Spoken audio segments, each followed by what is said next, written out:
ওই যে 10 টাকা জিনিস 100 টাকায় বিক্রি করবে, এরকম জিনিসটা আমরা প্রতিষ্ঠিত ব্র্যান্ডের প্রোডাক্ট নিয়ে আসছি। এটা তো একটা প্রতিবন্ধকতা। এরপরে আমরা আধুনিক প্রযুক্তির একটা কার্ড আপনাদের সামনে ইন্ট্রোডিউস করতে যাচ্ছি, যেটা হচ্ছে কি এনএফসি। এখন সবাই বলতেছে 200 টাকার এনএফসি কত টাকায় বিক্রি করি, বাকি 800 টাকা আমি লাভ নেই। কে নেয়? আমি নিই।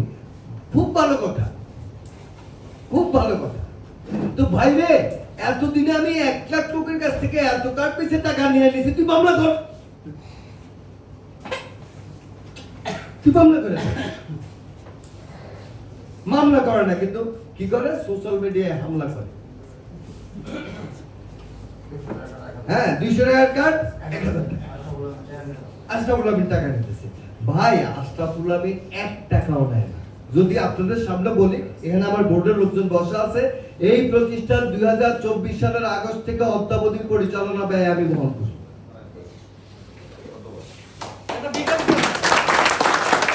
আমি বহন করি। আপনাদের এই প্রতিষ্ঠানের সমস্ত সম্পত্তি বাজেয়াপ্ত হয়ে গিয়েছিল 2025 সালের 15 জানুয়ারি রায়ে। এই রায়ের বিরুদ্ধে আপনাদের গুণীজন কোন ব্যক্তি আপিল করার জন্য 10 টাকা খরচ করে নেয় এবং আপিলও করে নেয়। 6 মাস পরে এই প্রতিষ্ঠানের পক্ষে আপিল করা হয় এবং গত মাসের 4 তারিখে আদালত আমাদের পক্ষে রায় দেয়। তার আগ পর্যন্ত এই প্রতিষ্ঠানের কোনো সম্পদ এই প্রতিষ্ঠানের ছিল না। তাহলে আমার বক্তব্য হচ্ছে, এই প্রতিষ্ঠানের সম্পদ যখন বাজেয়াপ্ত হয়ে গেল, কেন এই সম্পদের রক্ষার জন্য আমাদের সেই বড় বড় ব্যক্তিরা যারা জুম ফুম হাবিজাবিতে বিভিন্ন বড় বড় কথা বলছে, তারা কেন কোনো পদক্ষেপ গ্রহণ করল না? কেন তারা করলো না? কেন 6 মাস পরে করতে হলো? আদালত বারবার জিজ্ঞাসা করেছে যে 60 দিনের মধ্যে আপিল করার নিয়ম, আপনারা 60 দিনের মধ্যে আসেন নাই কেন? আদালতকে দেওয়ার মতো কোনো জবাব নাই। একটা কথা বলছি, টাকা নেই, ব্যাংক অ্যাকাউন্ট বন্ধ, টাকা নেই। ব্যাংক অ্যাকাউন্ট খুলেন নাই কেন? আমরা তো বলে দিচ্ছি ব্যাংক অ্যাকাউন্ট খুলতে, বলছি সেই অ্যাকাউন্ট খোলার আবেদন করার মতো কি নাই? টাকা।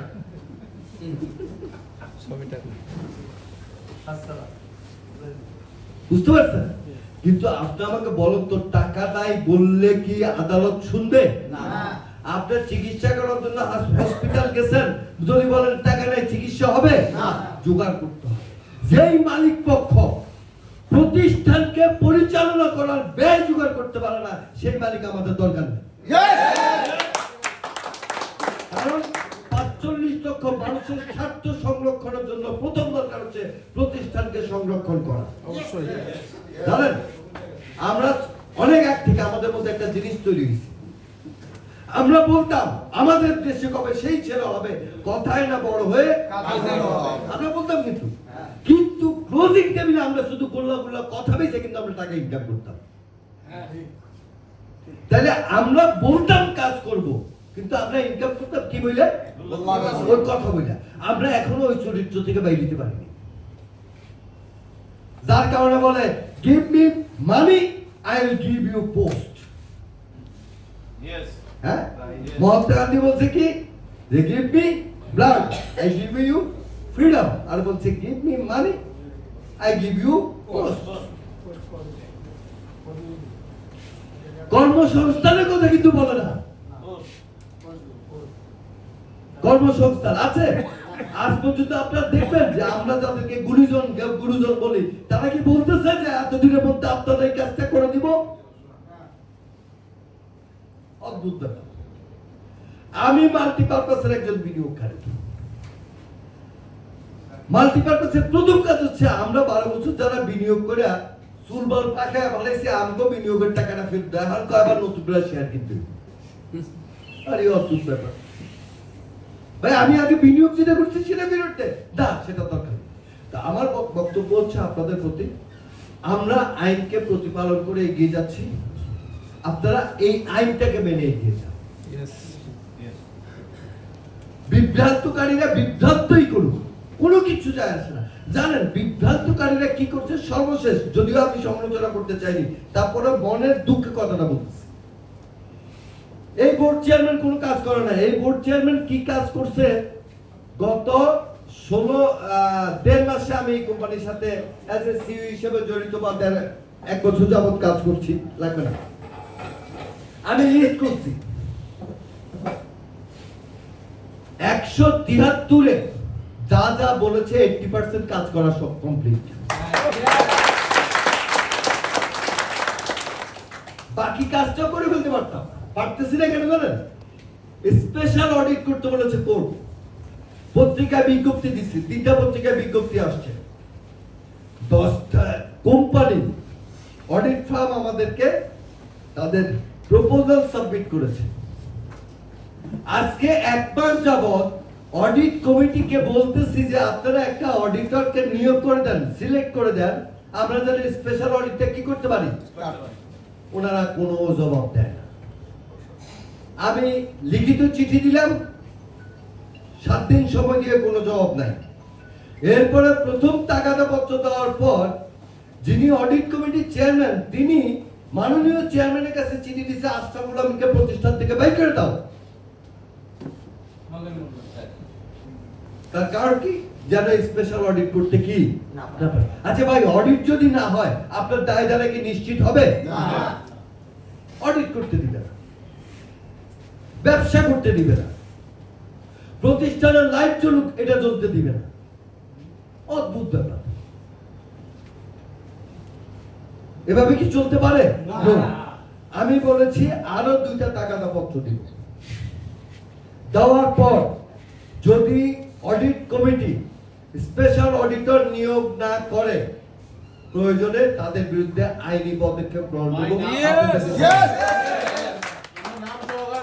নাম সহকারে, এখন আর সময় নাই যে গোপনে বলবো, এখন স্পষ্ট বলবেন। আমরা 7 দিন নাম সহকারে চাই এখন। দেখেন না, আরো দুইটা চিঠি আমি দিব, আরো 2টা চিঠি আমি আপনাদেরকে দিব তাদের। দেখেন রেগুলার অডিট হচ্ছে, যারা বিগত 2013 সাল থেকে দায়িত্ব পালন করছে তাদেরকে খুঁজে পাওয়া যাচ্ছে না। অডিটর হিসাব চাচ্ছে, কেউ হিসাব দিচ্ছে না, কিভাবে অডিট হবে?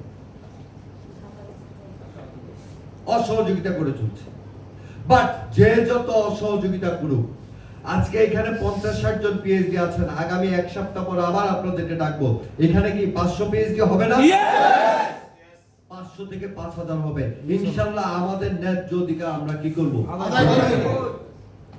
সর্বশেষ একটা কথা বলি, এই অডিট যেন না হয়, এই বাণিজ্যিক কার্যক্রম যেন না হয়, কারণ এই চেয়ারম্যান অ্যাডামেন্ট বিনিয়োগকারীদের স্বার্থ সে কি করবে? সংরক্ষণ করবে। সর্বশেষ আদালতে এই চেয়ারম্যান পরিবর্তনের জন্য আবেদন করা হয়েছে। অবাক বিষয় কি জানেন? 10 জন ব্যক্তি সেই আবেদনকারী হয়েছে, ডকুমেন্টস আছে। যেই 10 জন ব্যক্তির মধ্যে 3 জন ব্যক্তি জানেই না তারা আবেদন করছে, তারা এখানে বসে আছে। তারা কি জানেই না যে তারা চেয়ারম্যান পরিবর্তনের জন্য কি করছে, আবেদন করছে।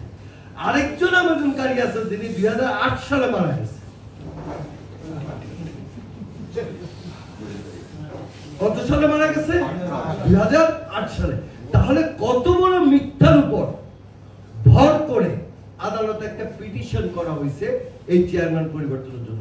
তার কারণ হচ্ছে আদালতে কোনো জিনিস একদিনে ডিসিশন হয় না। আদালত যদি স্টে করে দিত তাহলে এই কাজটা কি হয়ে যেত? আজকে কি আমরা বুঝতে পারতাম এখানে? যেন কাজটা করতে না পারে এটার জন্য উঠে পড়ে সর্বশক্তি নিয়োগ করা হচ্ছে। এবং আমিও বলতেছি, আমিও ডিস্ট্রিবিউটর 2 জন 4 জন যতজন আছে তাদের শক্তি দিয়ে এই ষড়যন্ত্রের মোকাবেলা করব। এবং আদালতকে শুধু সেদিন একটা ছোট্ট জিনিস বলেছি যে মহামান্য আদালত আপনারা রায় দিবেন, দেন, কোনো সমস্যা নাই। কিন্তু এখানে 2008 সালে মারা গেছে এরকম ব্যক্তি আবেদনকারী হয়েছে। বিচারক হাইকোর্ট, এটা কিন্তু যেন কোর্ট না, হাইকোর্টের বিচারক হা করে তাকায় রয়েছে। বলে কি এত বড় প্রতারণা কার সাথে? হাইকোর্টের সাথে। যখন আমাদের আইনজীবী কথাটা বলছে তখন আমাদের প্রতিপক্ষ আইনজীবী বলতেছে মাই লর্ড আমার একটু ভুল হয়েছে। আপনারা কি ব্যাপারটা বুঝতে পারেন? সমস্ত কিছু হচ্ছে আপনাদের অধিকার থেকে আপনাদেরকে বঞ্চিত করার জন্য।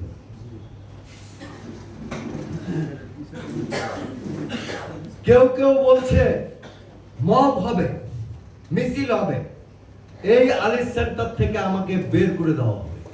আচ্ছা, আসুন, কোনো সমস্যা নেই।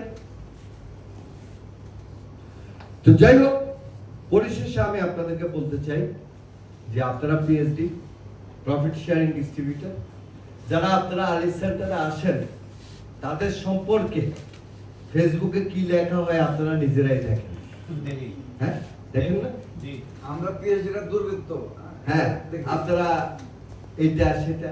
তা আমার কথা হচ্ছে আপনারা পিএইচডি একবার প্রমাণ করে দেন যে না, আসলে আপনারা হাজার হাজার লোককে এই প্রতিষ্ঠানে সম্পৃক্ত করার মাধ্যমে পিএইচডি হয়েছে। সেই লিডারশিপটা আপনাদের কি আছে, এটা আপনারা একবার দেখান। স্যার বিনা ডকুমেন্ট